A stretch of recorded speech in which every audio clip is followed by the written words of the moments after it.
నిద్రపోయే ముందు 11 మాటలు శివనామని చెప్పి పడుకోమని చెప్తారు. తెల్లవారి నిద్ర లేచేటప్పుడు మీరు పరమశివ భక్తులైనా సరే, మీ కులదేవత పార్వతీ పరమేశ్వరులైనా సరే, శివ శివ అంటూ లేవడాన్ని శాస్త్రం అంగీకరించదు. శాస్త్రమే. శివుడు కేశవుడు రెండని నేను అంటలేదు, కానీ దేని స్థితి దాందే అంతే. నిద్ర లేచినప్పుడు మొట్టమొదట నోటి వెంట పైకి రావలసినటువంటి మాట ఏదో శాస్త్రమే నిర్ణయం చేసింది.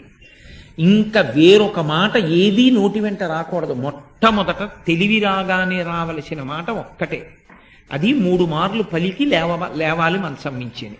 శ్రీహరి శ్రీహరి శ్రీహరి అన్నారు. 3 మాటలు శ్రీహరి అన్న నామం చెప్పి మాత్రమే లేవవలసి ఉంటుంది. అంటే జాగృతి ప్రారంభమైంది. నిద్ర లేచాడు, రక్షణ చెయ్యవలసినటువంటి వాడు శ్రీ మహావిష్ణువు.